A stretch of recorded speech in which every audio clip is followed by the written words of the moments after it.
अस्सलाम वालेकुम रहमतुल्लाहि व बरकातुहू। कैसे आप लोग? उम्मीद है खैरियत से होंगी। अल्लाह ताला आपको खुश रखे, सलामत रखे। यूट्यूब के कमेंट सेक्शन में क्वेश्चन है और ये कोई साहिब हैं, भाई हैं, उनकी तरफ से है। तो ये भाई कहते हैं, भाई क्या मुझे हज पे भी उम्रा और तवाफ़ुज़ ज़ियारा करने के लिए परमिट लेना होगा? बिल्कुल इसी तरह का क्वेश्चन को 2 दिन पहले एक मोहतरमा ने पूछा था, उनको भी मैं रिस्पॉन्ड नहीं कर सका। उन्होंने पूछा था क्या हतीम काबा के अंदर नवाफिल अदा करने के लिए भी परमिट लेना होगा?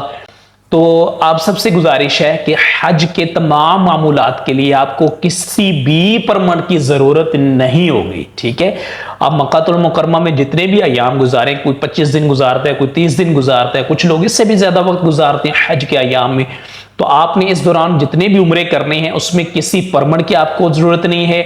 इसके अलावा हज के जो 5 दिन आपने मुशाहिर मुक़द्दसा में गुजारने हैं उसमें भी आपको किसी किस्म की परमिट की ज़रूरत नहीं है। तो हाजी को हज के सफ़र के दौरान सिर्फ एक परमिट की ज़रूरत पड़ती है, वो जब मदीनातुल मुनव्वरा में जाता है, ख़ातमुन नबिय्यीन अल्लाह के आखिरी नबी सल्लल्लाहु अलैहि वसल्लम के रोज़ा शरीफ पे हाजिर होता है। उसकी तमन्ना होती है कि मैं रियाज़तुल जन्नह के अंदर नवाफिल अदा करूँ। तो रियाज़तुल जन्नह के अंदर जो अपने नवाफिल अदा करने हैं उसके लिए सिर्फ एक परमिट की आपको जरूरत पड़ती है। इसके अलावा हाजी को तमाम मामूलात मुकम्मल करने के लिए मक्का में, मदीना में कहीं आने जाने के लिए किसी किस्म के परमिट की जरूरत नहीं होती है, ठीक है। बिल्कुल रिलैक्स हो जाए। जो मोहतरमा चंद दिन पहले जो पूछ रही थी, खवातीन के लिए भी किसी परमिट की जरूरत नहीं है। खवातीन को भी सिर्फ एक परमिट की जरूरत होगी जो आपको मदीनातुल मुनव्वरा में होनी है, और वो भी रियाज़तुल जन्नह के अंदर जब आपने नवाफिल अदा करने के लिए जाना है। इसके अलावा मेल फीमेल किसी किस्म का आपको परमिट की जरूरत नहीं है। बिल्कुल रिलैक्स होकर जाएं, फोकस रखें। जो भी हज पे लोग जा रहे हैं कि आपने हज पे जब जाना है तो आपने वहां पे अपना वक्त कैसे गुजारना है। अगर किसी ने 30 दिन गुजारने हैं तो उनको पहले से सारा शेड्यूल बना के जाएं। इसके अलावा 5 दिन जो मुशाहिर मुक़द्दसा में बिलखसूस आपने हज के गुजारने हैं उसमें आपने क्या क्या करना है, पहले दिन क्या करना है, दूसरे दिन, तीसरे दिन, चौथे दिन, 5वें दिन कितने दिन हालत राम में रहना है, क्या उसकी पाबंदियां हैं।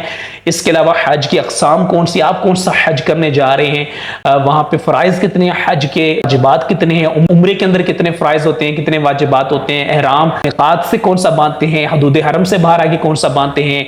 इसके अलावा हज का एहराम कहाँ से बांधते हैं, हज क़िरान क्या होता है, हज तमत्तु क्या होता है, हज इफ़राद क्या होता है, और अगर कोई हज बदल करने जा रहा है तो वो क्या होता है, सोन। इस तरह जो भी मामूलात हैं हज के वो तफसील से समझें, सीखें, ज्यादा फोकस उन पे रखें। ये जो चीजें हैं ना परमिट और ये बिल्कुल ये सेकेंडरी चीजें होती हैं और ये ज्यादा इंपॉर्टेंट नहीं है। सिर्फ एक परमिट इंपॉर्टेंट है और वो है मदीना मुनव्वरा का, और वो इंशाअल्लाह ताला आपको मिल जाएगा। उसके लिए नुस्ख एप्लीकेशन यूज करना होती है और वो भी ज्यादा बड़ा इशू नहीं है। अपना बहुत ख्याल रखिएगा। जब भी आपने हज पे जाना है या उम्रे पे जाना है, या अपने लिए दुआ कीजिएगा, मेरे लिए भी कीजिएगा। अल्लाह ताला वो खूबसूरत दिन लम्हात हमें भी नसीब फरमाए जब हम भी हालत हराम में जानब मक्कातुल मुकर्रमा और फिर वहां से मदीनातुल मुनव्वरा हाजिर हो के अल्लाह के आखिरी नबी, अल्लाह के महबूब सल्लल्लाहु अलैहि वसल्लम के रोज़ा मुबारक पे हाजिर हो के कसरत के साथ दुरूद व सलाम पेश कर सके। अपना बहुत ख्याल रखिएगा। अस्सलामु अलैकुम व रहमतुल्लाहि व बरकातुहू।